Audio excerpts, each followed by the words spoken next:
আঁচনি আপোনাৰ কিমানজন মানুহ পাইছে আপোনালোকক অৱগত? আজি অৰুণাচলৰ যদি আপুনি লিষ্টখন RTI মাৰি উলিয়াই চায় তেতিয়াহ'লে গম পাব কিমানজন মুছলমানে পাইছে, কিমানজন গৰীয়া মানুহ পাইছে। মুখ্যমন্ত্ৰী আত্মনিৰ্ভৰশীল আঁচনিত যদি চায় তেতিয়াই গম পাব। এয়া এটা উদাহৰণ।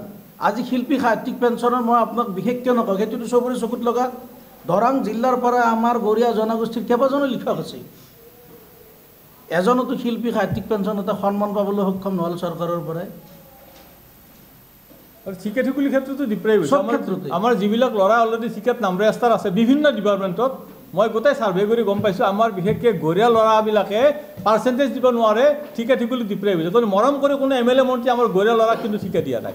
বিভিন্ন ল'ৰাই আজি হাত দাঙি দিছে, ৰেজিষ্ট্ৰেশ্যন কৰিও ৰেজিষ্ট্ৰেশ্যনৰ কোনো এটাও ঠিকা নাই। আমি এইকাৰণে কৈছোঁ যে আমি অসমীয়া জাতিৰ মূল খুঁটি।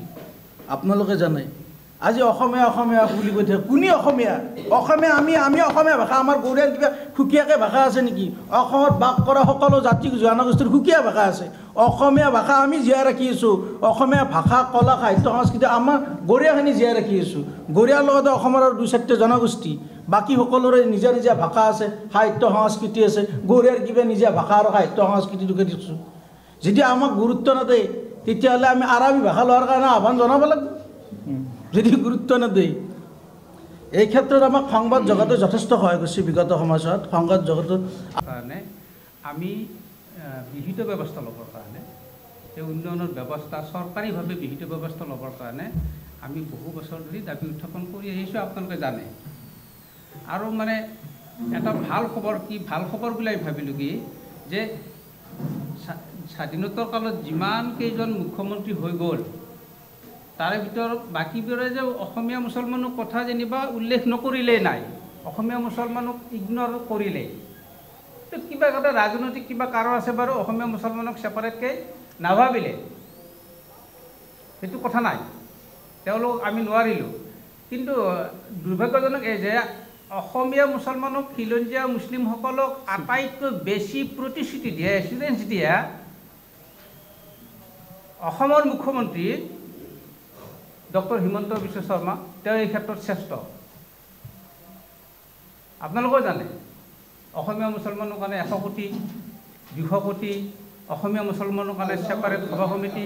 কিন্তু এতিয়া ডাঙৰ কথাটো হৈছে কি, তেওঁ আমি গৰীয়া বুলি কৈ ভাল পাওঁ, গৰীয়া কৈ ভাল পাওঁ, গৰীয়া আমিতো মুছলিম শব্দ কোৱাই নাই। নাই, আমি চৰকাৰে খিলঞ্জীয়া মুছলিম বুলি গৰীয়াসকলক সম্বোধন কৰে দেই, আপোনালোকে মন কৰিব। মুখ্যমন্ত্ৰী ডাঙৰীয়াই বিগত দিনত গৰীয়াসকলকে খিলঞ্জীয়া মুছলিম বুলি সম্বোধন কৰে।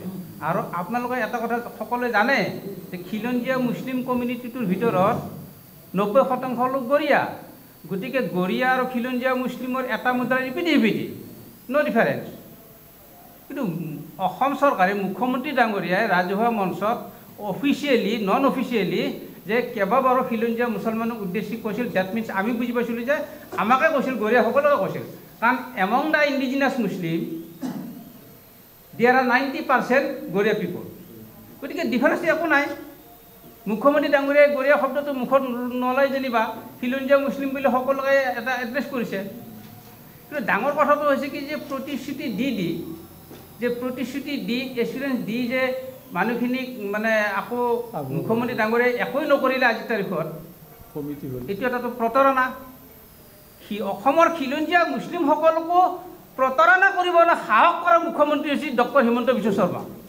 তেওঁ ইমান সাহস কৰিলে, গোটেই চৰকাৰখনে। আগৰ চৰকাৰে যেনিবা খিলঞ্জীয়া মুছলিম বুলি গৰীয়া বুলি নকয়, বাৰু আমি সকলোকে কৰি আছোঁ বুলি কয়, যে অসমৰ নাগৰিক বুলি আমি সকলোকে কৰি আছোঁ, বা মাইনৰিটি বুলি সকলোকে কৰি আছোঁ আমি, তেওঁলোকক না, সেইটো তেওঁলোকৰ এটা বেলেগ নীতি আছিল আগৰ চৰকাৰবিলাকৰ। কিন্তু এইখন চৰকাৰে, বৰ্তমানৰ ডক্টৰ হিমন্ত বিশ্ব শৰ্মা ডাঙৰীয়াৰ চৰকাৰখনে ইমানে প্ৰতিশ্ৰুতি দিছে, ইমানে প্ৰতিশ্ৰুতি দিলে আমাক তাৰমানে আশ্বস্ত। এতিয়াও এই সম্পৰ্কে কিন্তু একোৱেই নকৰিলে, তেওঁ কেৱল কৰিলে নাথিং। সম্পৰ্ক নাই, আমাক আহ্বানো জনোৱা নাই, বা আমি নাজানো এই সম্পৰ্কে, আমাৰ সম্পৰ্ক নাই।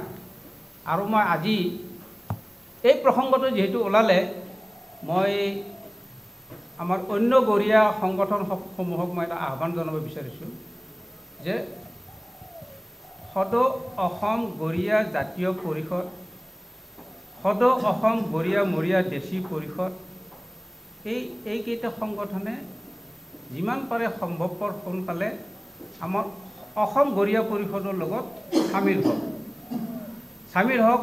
আমি চামিল হ'বৰ কাৰণে আহ্বান জনাইছোঁ। এইকাৰণে যে এটা কমিউনিটিৰ মাজত বহু সংগঠন হৈ আমি জনসাধাৰণক বিভ্ৰান্ত কৰাৰ আমাৰ অধিকাৰ নাই।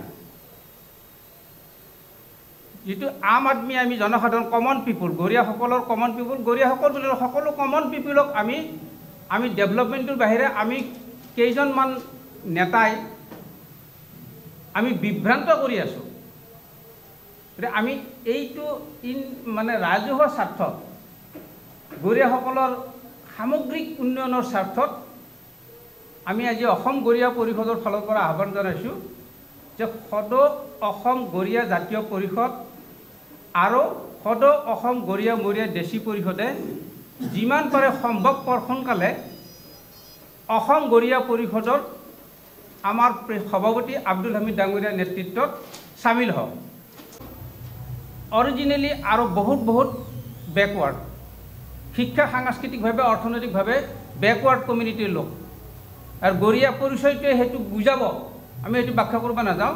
এতিয়া এই গৰীয়া জনগোষ্ঠীৰ লোকসকলক যদি সামগ্ৰিকভাৱে উন্নয়নৰ ব্যৱস্থা ৰাজ্য চৰকাৰে নকৰে, কেন্দ্ৰ চৰকাৰে নকৰে, বা এই লোকসকলৰ অস্তিত্ব অচিৰে নাইকিয়া হৈ যাব। আমাৰ পৰিচয়, আমাৰ মানে অৰ্থনীতি, আমাৰ সকলো আমি শেষ হৈ যাব।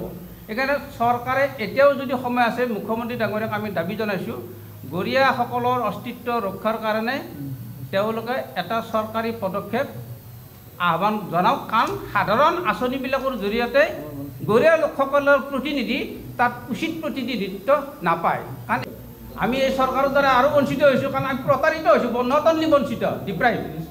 তো আমি প্ৰতাৰিত হ'লোঁ, কাৰণ আমাক দিম বুলি কৈ নিদিলে। এতিয়া জৰীপ কৰিম বুলি কমিটি দিছিলে বুলি হৈ গ'ল, অলপ জৰীপকৈ 2 বছৰ তেওঁ বগৰাই দিলে। আমি বহুত আশা কৰিছিলোঁ, 100 কোটি টকা আবণ্টন দিছে, চাব কমিটি হ'ল, ডক্টৰ ইলিয়াছ চাৰিকে আদি কৰি প্ৰায় 11মান অসমৰ খিলঞ্জীয়া মুছলমান লৈ পেলাই চাব কমিটি হ'ল, ডিচি লেভেল কমিটিও হ'ল, টকাও খৰচা হ'ল তাতে। কিন্তু এতিয়া আমাক লাগে জৰীপটো ইমিডিয়েটলি, আৰু গৰীয়াৰ কাৰণে মাননীয় মুখ্যমন্ত্ৰী স্পেচিয়েলি গুৰুত্ব দিব লাগে।